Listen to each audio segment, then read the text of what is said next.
Cerita dibuka di kediaman seorang bos Yakuza yang dijaga ratusan pengawal selama 24 jam penuh. Namun penjagaan ketat itu tak mampu menenangkan hatinya. Sebuah mitos tentang organisasi bayangan yang bisa membunuh dalam senyap terus menghantuinya. Sejak kabar itu menyebar, sang bos tak pernah benar-benar merasa aman, bahkan sedetik pun. Sebelum agen pembunuh itu ditemukan, ketakutan telah lebih dulu menguasai segalanya.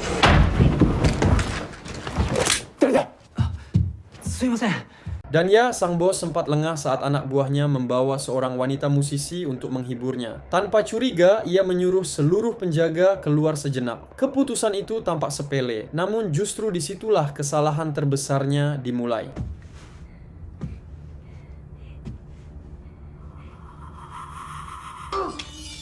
Mendengar teriakan sang pemusik, para penjaga langsung menerobos masuk. Namun yang mereka temukan justru sang bos sudah tewas dengan kepala terpenggal. Dengan wajah panik, si pemusik menunjuk ke arah tempat pelaku berada. Tanpa pikir panjang, para penjaga langsung memberondong tembakan ke arah sebuah patung samurai. Pelurunya habis, patungnya hancur. Sayangnya, si pembunuh bukan patung.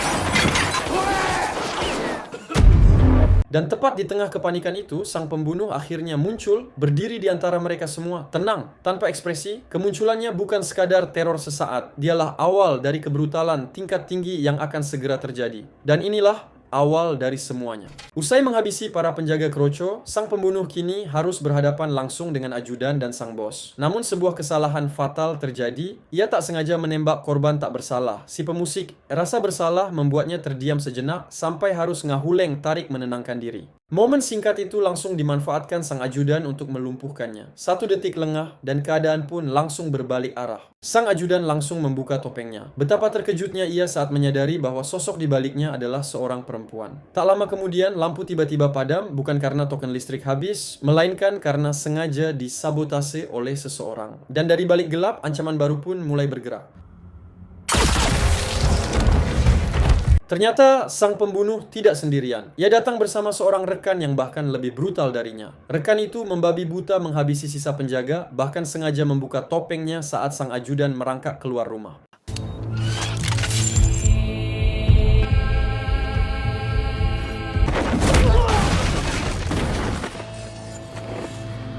Setelah semua orang tumbang tanpa sisa, rekan perempuan itu langsung membangunkan agen pertama, yang ternyata hanya pingsan, belum mati.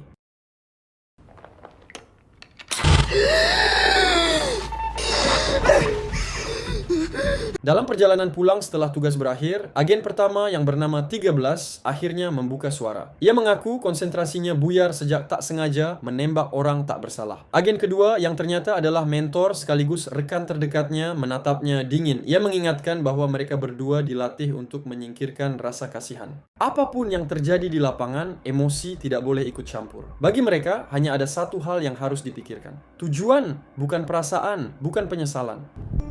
Ingat itu 13. Setibanya di Jakarta, Indonesia, agen 13 langsung dibebas tugaskan untuk sementara waktu. Ia diperintahkan kembali menjalani kehidupan normal seolah tak pernah terjadi apa-apa. Namun di balik keseharian itu, ia tetap harus menjaga identitas dan pekerjaan aslinya. Karena bagi agen seperti 13, kehidupan normal hanyalah penyamaran lain.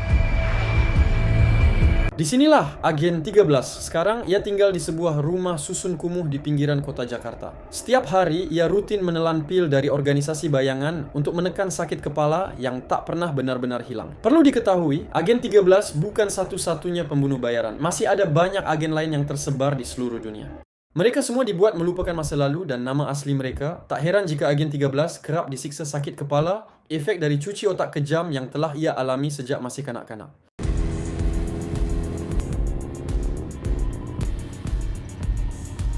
Nah, 1 minggu berlalu, agen 13 mendatangi sebuah gedung kosong untuk menghubungi organisasinya. Alih-alih mendapat tugas baru, sang operator hanya mengingatkan satu hal. Jangan lupa mengonsumsi pil. Ia diminta menunggu hingga ada kabar selanjutnya.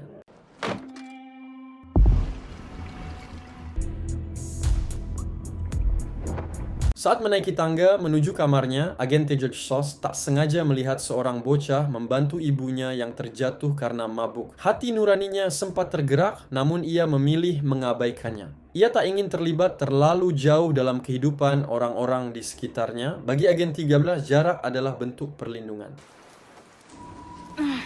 Malam pun tiba. Bocah itu dan ibunya yang hanya tinggal berdua didatangi sekelompok preman bermasalah. Agen 13 memilih kembali mengabaikannya dan langsung tidur. Namun saat pagi menjelang, sang ibu ditemukan tewas mengenaskan, dihajar hingga babak belur. Bocah itu pun harus hidup sebatang kara tanpa siapapun yang menemaninya.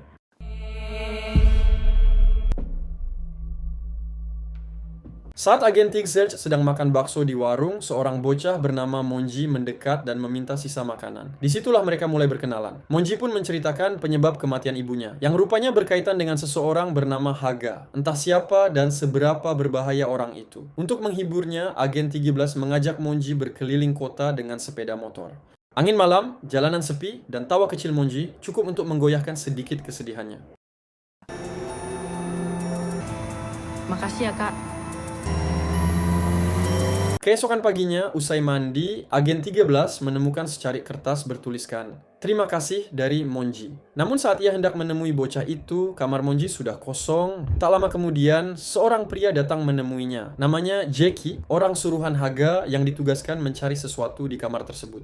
Ternyata yang dicari adalah narkoba dan sejumlah uang hasil curian sang ibu sebelum ia tewas. Dan sejak saat itu, masalah agen 13 pun mulai semakin dalam. Kini jelas alasan kenapa ibu Monji dibunuh. Saat Jackie tengah asyik menikmati secuil barang haramnya, tiba-tiba agen 13 muncul dari persembunyian. Dengan nada dingin, ia meminta Jackie berhenti dan bicara.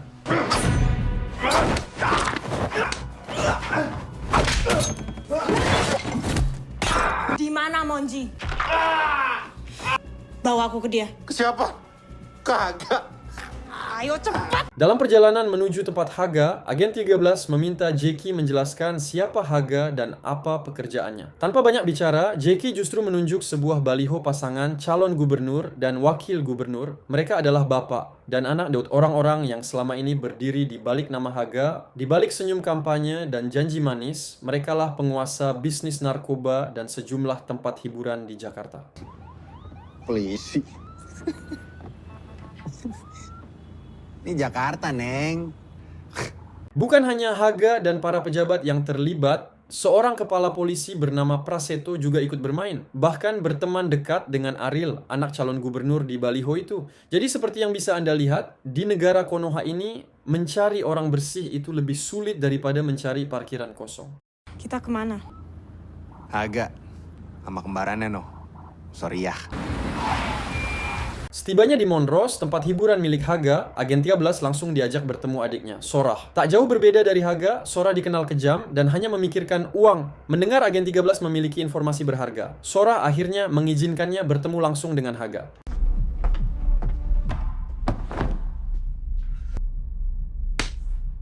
Nama Cici. Sorry ya, maaf. Bos Haga di mana ya?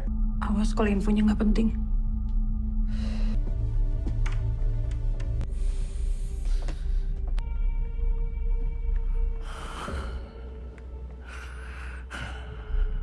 Udah, udah bos.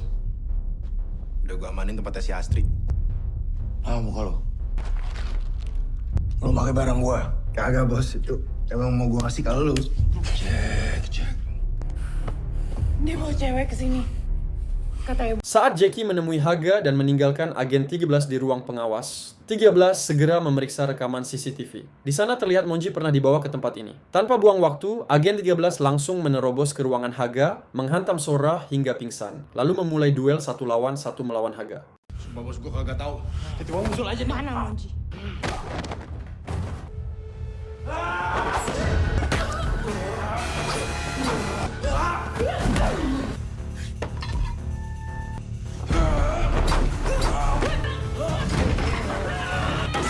Saat Sorah tersadar, ia langsung meraih shotgun dan bersiap membalikkan keadaan.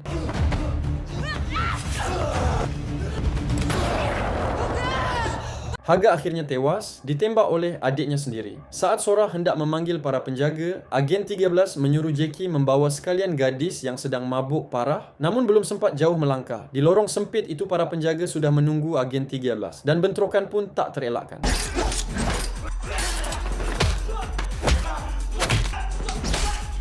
Tak butuh waktu lama bagi pembunuh bayaran seperti Agen 13 untuk menjatuhkan para penjaga Kroco. Ia bahkan menyeret perkelahian itu hingga ke ruang diskotik. Di sana, ia kembali berhadapan dengan Sorah yang masih diliputi amarah dan haus balas dendam. Dan kekacauan pun kembali berlanjut.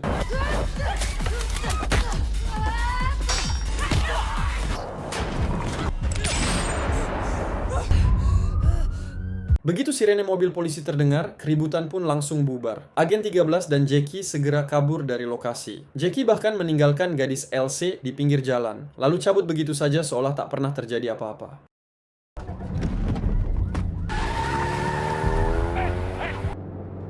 Udah bunuh gua!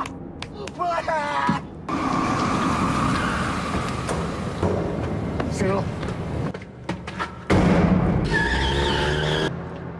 Beralih ke Pras alias Praseto yang tengah menginterogasi seorang kurir narkoba dengan cara tak manusiawi. Di tengah aksinya, ia menerima telepon tentang kematian Haga. Pras pun langsung menuju lokasi dan di sana ia hanya bisa menatap sahabat dekatnya yang kini terbujur kaku, tak bernyawa.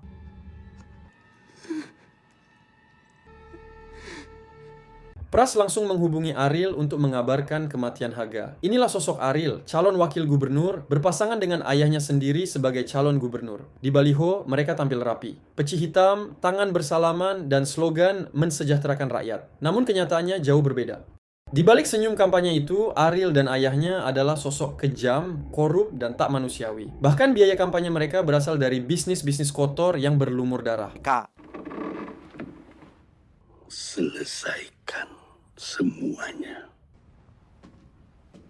Stres dengan citranya sebagai politikus muda, Ariel memiliki kebiasaan menyimpang. Di bawah rumahnya, ia menyimpan ruang tahanan rahasia. Biasanya diisi orang-orang yang ia culik dari tempat hiburan. Namun kali ini, Mejila yang menjadi sasaran. Dan keputusan itu akan membawa masalah besar baginya.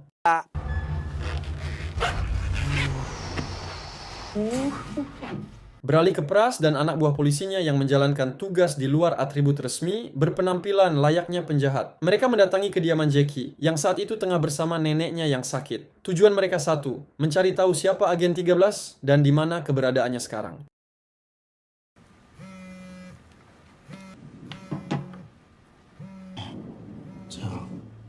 Di saat yang sama, Agen 13 mendatangi gedung kosong tempat telepon organisasi berada. Tanpa izin, ia mengaktifkan protokol darurat Doko demi mendapatkan sepucuk pistol kutel.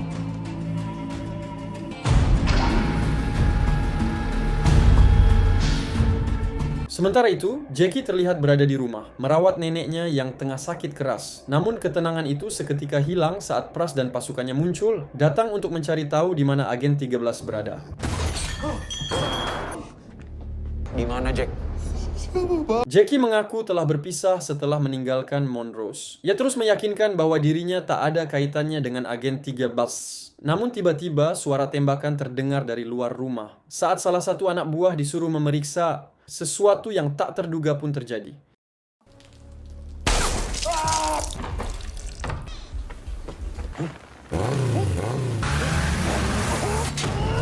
Dan muncullah Agen 13 dengan sepeda motornya, menghabisi seluruh anak buah Pras, adrenalin pun memuncak, dan kebrutalan kembali terjadi.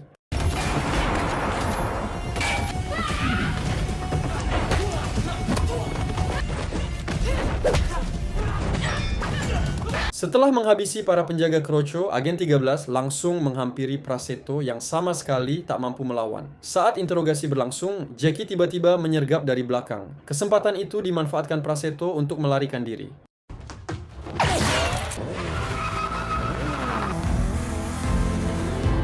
Dengan cepat, Agen 13 mengejar Praseto hingga ke kediaman Ariel, sebuah rumah mewah hasil korupsi. Di sana, Agen 13 akhirnya mendengar jeritan Ariel. Namun sebelum sempat bereaksi, Ariel tiba-tiba muncul dari samping dan inilah awal dari kejadian yang sesungguhnya.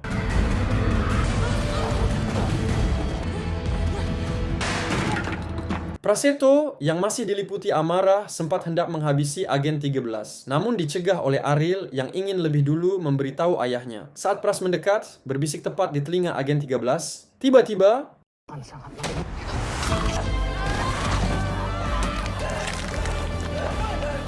Praseto akhirnya tewas di tangan Agen 13. Melihat itu, Ariel langsung melumpuhkannya hingga pingsan, lalu bersiap membawanya ke ruang penyekapan.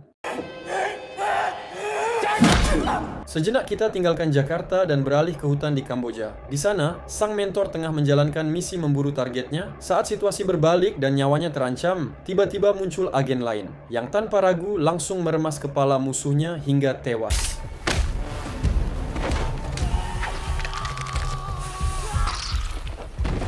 Ia bernama Troika, agen pembunuh bayaran cabang Cicalengka yang diutus untuk mendampingi sang mentor. Mereka menembus hutan hingga menemukan sebuah gubuk tempat target bersembunyi. Troika menyuruh sang mentor masuk sendirian, sementara ia memilih tinggal di luar menghadapi siapapun yang mencoba masuk.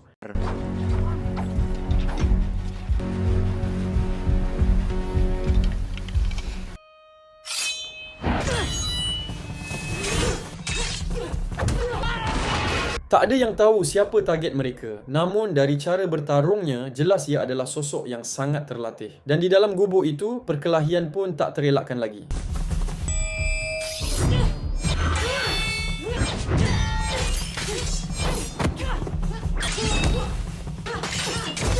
Saat target akhirnya tumbang, sang mentor terdiam. Ia terkejut saat menyadari bahwa orang di hadapannya adalah mantan anak didiknya sendiri. Seorang agen pembunuh bayaran yang dulu dinyatakan berkhianat, di sanalah kebenaran terungkap. Ia dan beberapa agen lain membelot karena mengetahui rahasia organisasi bayangan yang selama ini memanfaatkan orang-orang terlatih seperti mereka demi kepentingan segelintir pihak.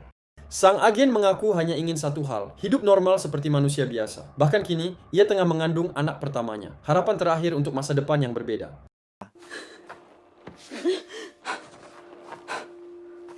No. Tak tega menghabisi mantan anak didiknya, sang mentor hanya terdiam saat agen itu mencoba kabur. Namun di depan pintu, Troika sudah menunggu. Tanpa ragu dan tanpa ampun, ia langsung menghabisi sang agen dengan sangat kejam. Dalam perjalanan pulang, Troika mengadu kepada sang manajer tentang keraguan mentor saat mengeksekusi target sang manajer, lalu menunjukkan foto-foto kekacauan di Jakarta yang dibuat oleh agen 13. Karena itu, sang mentor pun harus mempertanggungjawabkan perbuatan anak didiknya sendiri. Kembali ke agen 13 yang kini disekap di ruang bawah tanah. Masih dengan fashion dan topeng khasnya, ia disiksa oleh Ariel yang diliputi amarah. Namun tepat saat Ariel hendak menghabisinya, tiba-tiba sesuatu terjadi.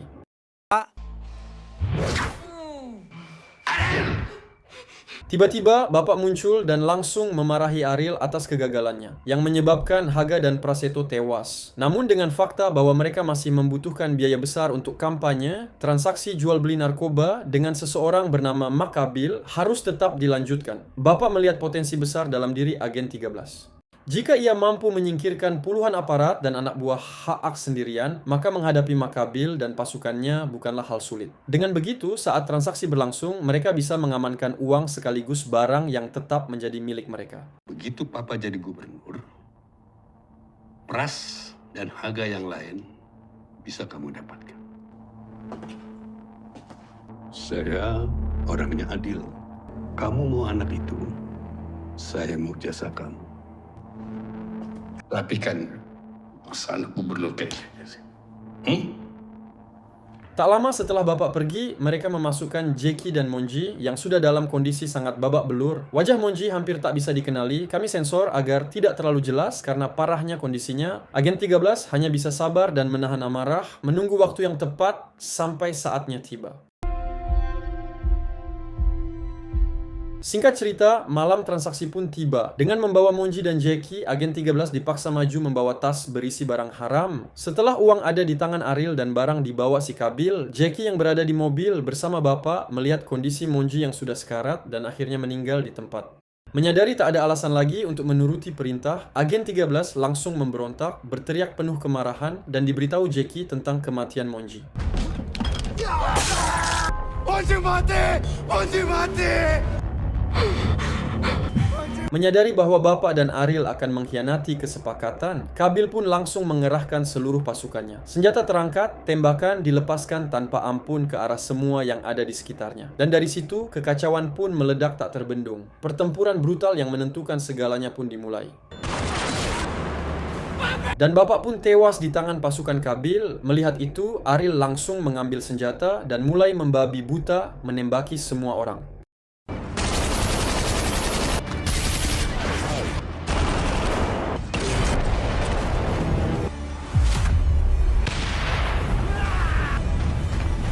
Setelah menyingkirkan para pasukannya, Ariel melompat ke atas mobil mengenakan topeng kebesarannya. Dengan amarah membara, ia menghabisi Kabil sambil berteriak memanggil nama agen 13.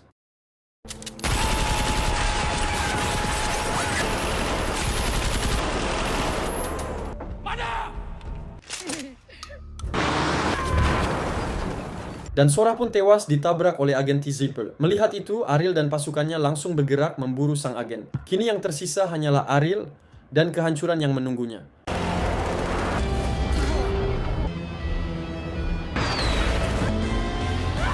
Kini yang tersisa hanyalah Ariel dan agen 13. Dengan kemampuan membunuh yang sudah terasah, 13 jelas tak tertandingi. Sementara Ariel, politikus muda yang hanya piawai ngabacot dan bersembunyi di ketiak bapak, tak mampu berbuat banyak. Dan begitulah, akhir hayat Ariel pun tiba.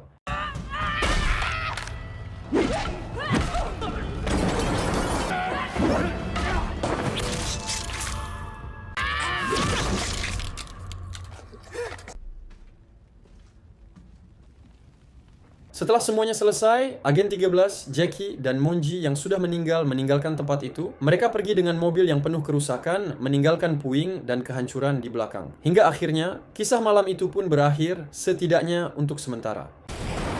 Ya, disinilah mereka berdua sekarang, disekap oleh manajer dan sang mentor yang siap mengeksekusi mereka sebagai bagian dari protokol. Namun tepat saat sang mentor hendak melancarkan aksinya, Jay tiba-tiba muncul dan mendorongnya dari belakang. Dan segala sesuatu pun berubah.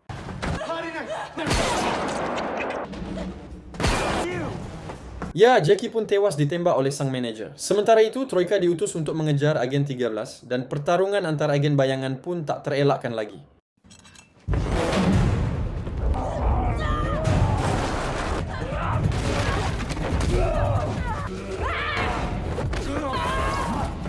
Tak butuh waktu lama bagi agen 13 untuk menyingkirkan Troika. Sang mentor pun langsung turun tangan menghadapi 13 di dalam kabin pesawat yang sedang diam. Keduanya terlibat dalam pertarungan epik, penuh risiko dan ketegangan, sampai-sampai momen itu terasa terlalu brutal untuk direkam secara nyata.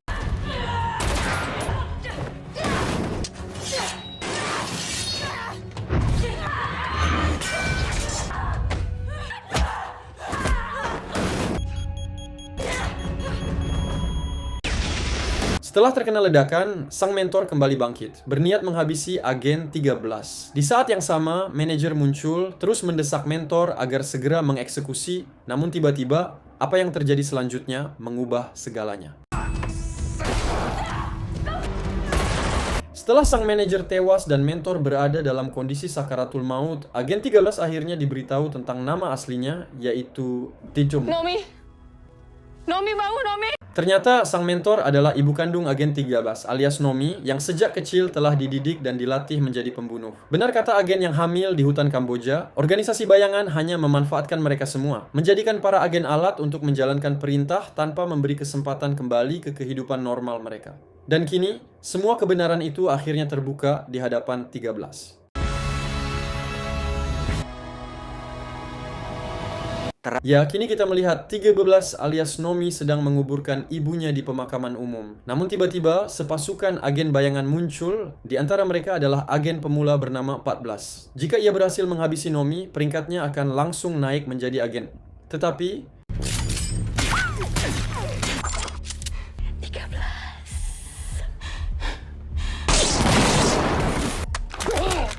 tiba-tiba, muncul seseorang dengan helm yang menghancurkan pasukan agen 14 hanya dengan granat siap ledak. Melihat itu, agen 14 pun mundur, memutuskan untuk menunda misi dan mencoba menghabisi mereka berdua di lain hari. Lebih enak bunuh kalian pelan-pelan.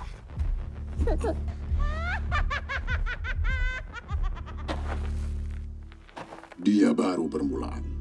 Mereka semua akan datang untukmu. Dan ayo tebak siapa orang yang dibalik helm ini? Ini Kang Yayan, yang dikenal sebagai Master Burai, agen senior sekaligus mentor ibunya Nomi. Sama seperti para agen pembelot lainnya, ia telah mengetahui kebusukan organisasi bayangan. Master Burai mengajak Nomi untuk bekerja sama, dan disinilah adrenalin sesungguhnya baru akan dimulai.